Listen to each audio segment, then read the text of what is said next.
In the early hours of Saturday morning, Israeli forces launched a new attack against Iranian territory. Israeli occupation forces on Friday continued their massive spree of home demolitions in the occupied West Bank in the city of Tulkarem and the adjoining refugee camps.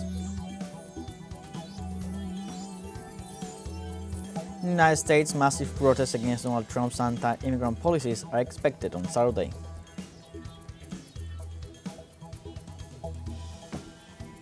Hello, welcome from the South. I'm Luis Alberto Matos from the teleSUR studios in Havana, Cuba. We begin with the news. Stay with us.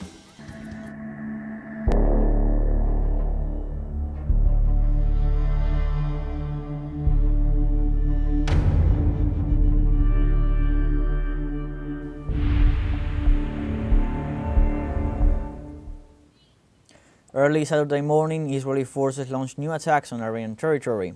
In the last hours, the Israeli regime launched an attack against densely populated areas of the city of Tabriz in the northwest of the country. On the other hand, Iranian media reported that 60 people were killed on Friday, among them 20 children, after an Israeli attack on the Shahid Campground residential complex in eastern Tehran. Previously, Iranian officials called the Israeli attacks the previous day a declaration of war and reported that the aggression has left at least 78 dead and more than 320 wounded.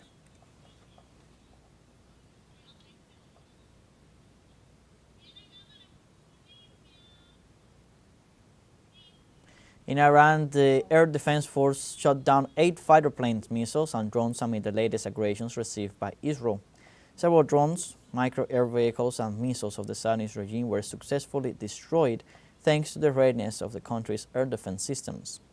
Previously, the Iranian army confirmed having shot down 2 Israeli F-35 fighter jets. Such actions make Iran the first country in the world to achieve the destruction of 5th-generation U.S.-made fighter jets, confirming that its air defense is at 100% of its capacity.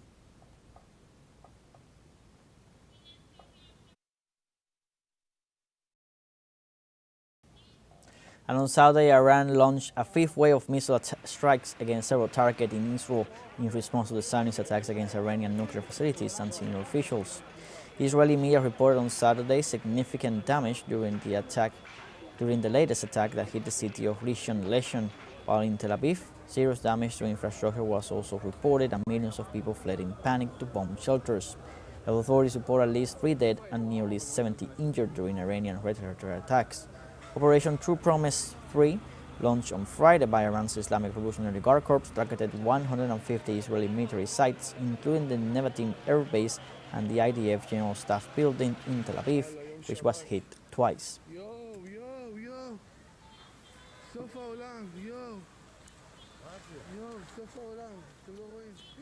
And earlier, Iran denounced the United States' complicity in the new Israeli aggression against Iranian territory before the United Nations Security Council during an extraordinary session convened by Tehran.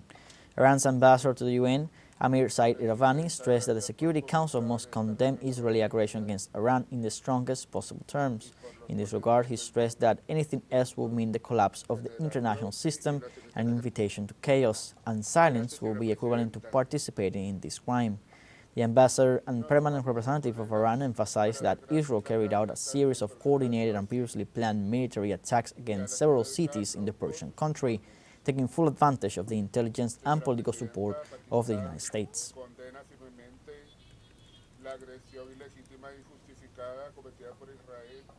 The president of Russia, Vladimir Putin, condemns the Israeli bombing of Iran and describes it as a flagrant violation of international law.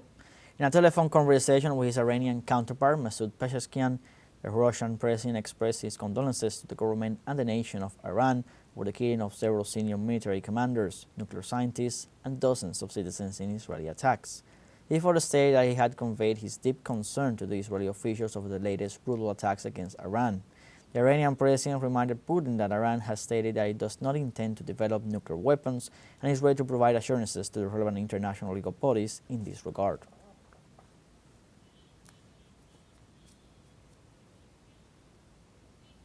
And Israeli occupation forces on Friday continued their massive spree of home demolitions in the occupied West Bank in the city of Tulkarem and the adjoining refugee camps. The occupation forces proceeded with the large-scale demolition of Palestinians' houses and residential buildings in the city and the nearby refugee camp. Israeli army bulldozers tore down residential buildings in Tulkarm camp, one of the most densely populated refugee camps in the West Bank. The occupying forces also continue to impose a tight siege, while infantry soldiers continue to be deployed in the alleyways and at the entrances of the targeted neighborhoods, preventing residents from returning to their houses to inspect the damage or retrieve personal belongings.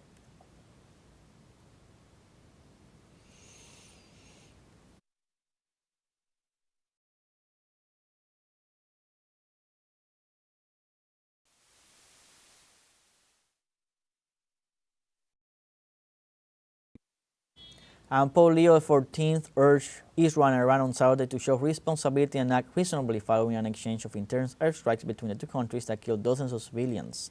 During an audience in St. Peter's Basilica, the Supreme Pontiff wished to vigorously renew his call for responsibility and reason.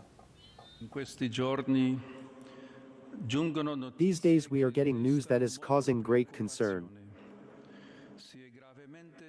The situation in Iran and Israel has seriously deteriorated. At a delicate moment, I wish to renew with force a heartfelt appeal to responsibility and reason. The commitment to building a safer world, free from the threat of nuclear weapons, must be pursued through respectful engagement and sincere dialogue.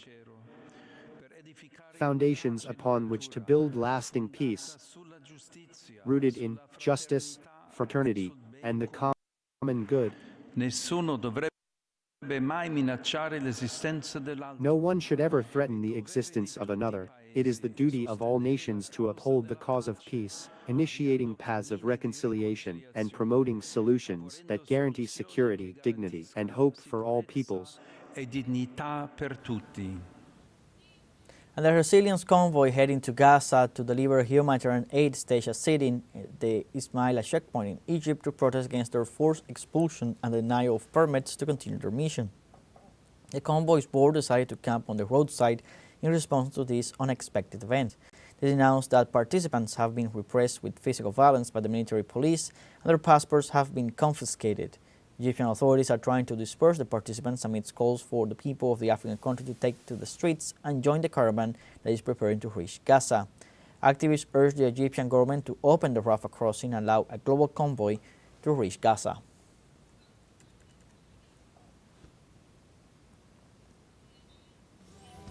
We now have our first break coming up. Remember, you can join us on TikTok at teleSUR English. We'll find news in different formats. We're going to be right back. Stay with us.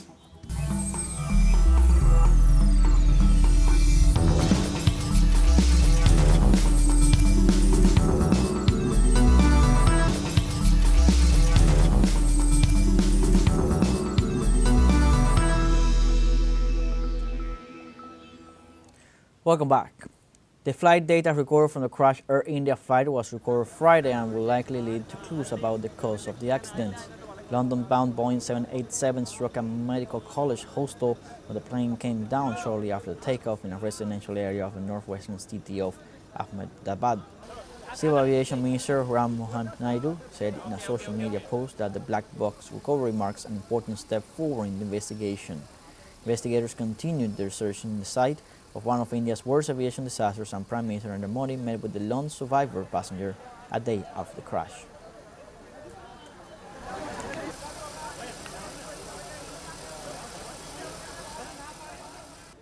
And the death toll from the crash of the Air India Boeing 787 plane that crashed on Thursday after taking off from the northwestern India city of Ahmedabad en route to London rose to 279.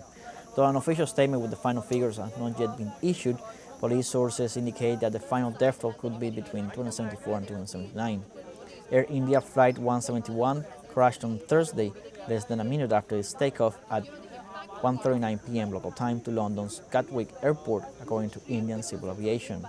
The Indian Minister of Interior, Amit Shah, indicated that the final balance of the catastrophe, one of the worst in the world since the year 2000, will be published after all the DNA identification of the victims have been carried out.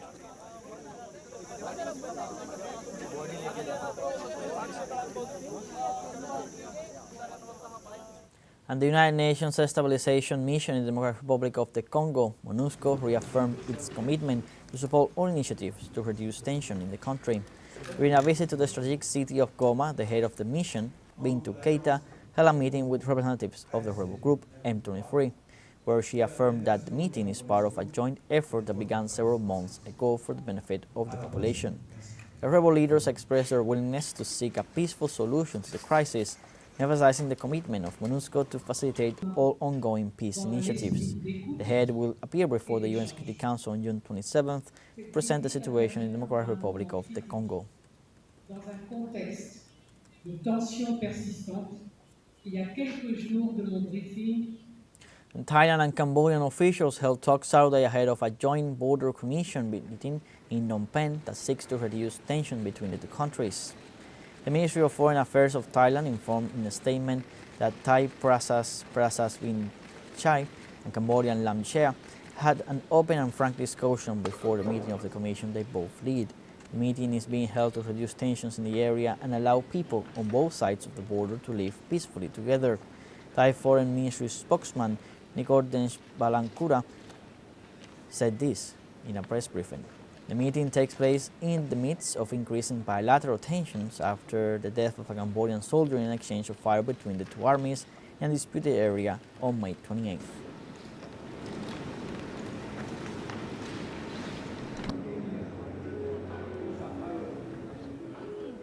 And specialized units carried out the safe evacuation of 3,800 residents of a building in the busy areas of Dubai, the economic capital of the United Arab Emirates, due to a fire that was extinguished. Dubai authorities have brought under control a fire that broke out in the 67-story building known as the Marina Pinnacle. The fire started on the upper floor of the so-called Tiger Tower in the famous Marina district at approximately 9:30 p.m. local time. The work is being carried out by the authorities and the building's developer to temporarily house the residents. The cause of the incident are not yet known.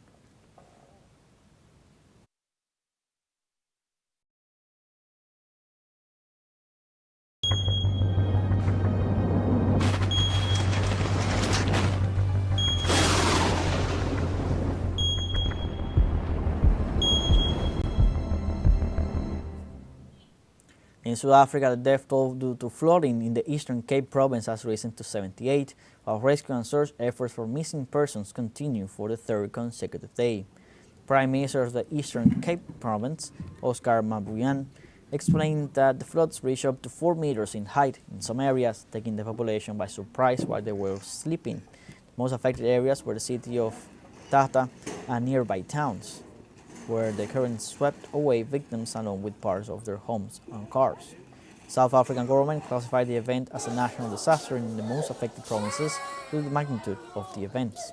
Authorities have warned that more heavy rains could occur in the coming days and have asked the population to take extreme precautions.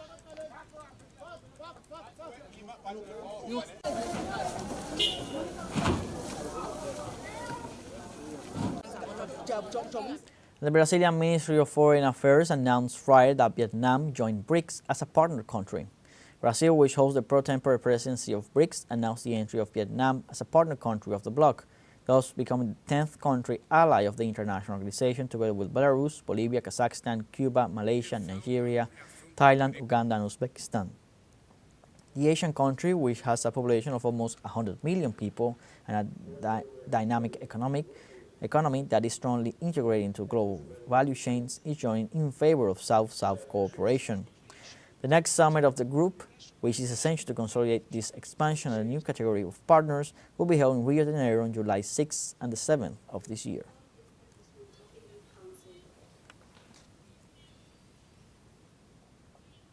We now have our second and final break coming up. Before we invite you to visit our Facebook page at teleSUR English, where you will be able to watch our top stories, special live coverage, and much more. Follow our page and activate the notification button to stay up to date on the world's most recent events.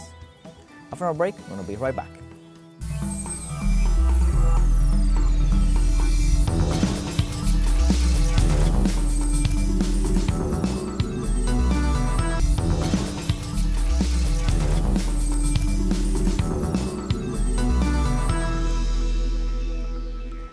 Welcome back. In the United States, massive protests against Donald Trump's anti-migrant policies are expected on Saturday. Los Angeles Police Chief Jim McDonnell said they expect an unprecedented amount of people demonstrated on Saturday, which will be the 9th day of protests against the militarization of the city and the current administration's xenophobic policies, giving popular pressure against the recent arrests made by immigration and customs enforcement officers. The Trump administration has ordered a pause on raids against workers in agriculture, restaurants, and hotels.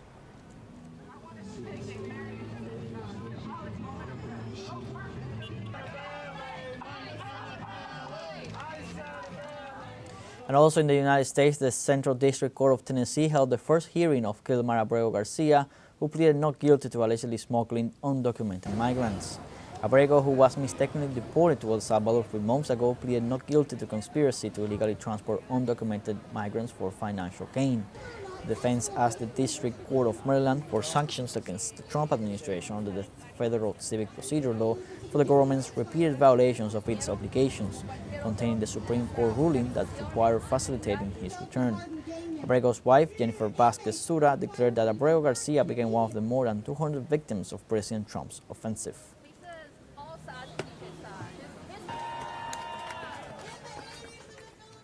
Meanwhile, in Brazil, federal police arrested Gilson Machado, former Minister of Tourism, suspected of trying to facilitate the escape of Mauro Cid, former aide-de-camp of Jair Bolsonaro. Gilson Machado testified to police about an alleged failed attempt to help Lieutenant Colonel Mauro Cid, Bolsonaro's former right-hand man, flee the country moments before his arrest. Machado stressed that he had only called the consulate with the intention of scheduling the renewal of his father's passport. Following the investigation, federal police alleged that they found files on Cid's cell phone showing that Bolsonaro's former aide-de-camp also tried in January 2023 to obtain Portuguese citizenship.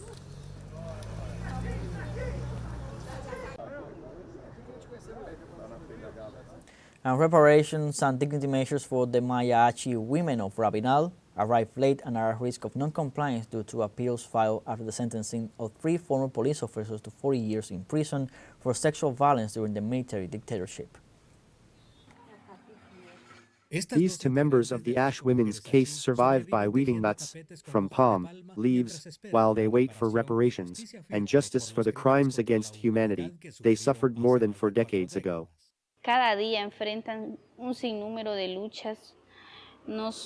Every day they face countless struggles, not only economic, but also distance, poverty, illness, and most are over 60 years old. In this case, the high-risk court granted 18 of the 26 individual and collective remedies requested, whose objective is to transform the conditions of poverty resulting from state dictatorship. So that women feel secure, have their own house, and land to plant and live on. Then I consider that these are the most important, apart from various other measures that have been planned. One of the women still remembers how the army destroyed her life. Not only did it take her husband away from her, but it also condemned her to exile from her village in Zocok, Rabinal Baja Verapaz, where she has led a wandering life. I'm just visiting my sister's house. I'm living at my niece's house. The popular law firm of Rabinal warns that the lack of political will and legal technicalities could hinder the case, affecting the implementation of the 18 accepted reparation measures. The judge stated that there is an appeal against that challenge incident. Therefore, we consider that these repairs will take about a year, more or less, a year and a half, for it to be, let's say, final. The Ash women case is a criminal proceeding that began more than 15 years ago and resulted in a 40-year prison sentence for 3 former patrolmen, revealing the use of sexual violence as a weapon of war. The historical clarification report indicates that the municipality of Rabinal, Baja Verapaz, was another of the localities cruelly affected during the military dictatorship, with more than 30 recognized massacres that were influenced by the United States national security doctrine. Santiago Botón, teleSUR, Guatemala. And this June 14th, we commemorate the 97th anniversary of the birth of Ernesto Che Guevara, a key figure in the history of Latin America. Born in Argentina on June 14, 1928, Ernesto Guevara de la Serna became a man who stood out for the principles he expounded and, above all, for acting in full correspondence with what he stated in this respect. Already from the stage of the liberation struggle in Cuba, he was concerned about having means that would contribute to explain to the people the objective for which they were fighting, and also to spread the truth about how the war was developing, not only with speeches and conferences, but also with the use of the word through the mass media. She also showed the importance attributed to the combat that it was necessary to wage with the force of ideas.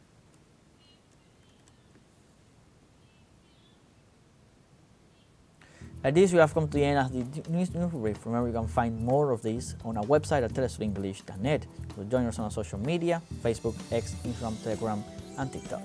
For TeleSUR English, I'm Luis Alberto Matos. Thanks for watching.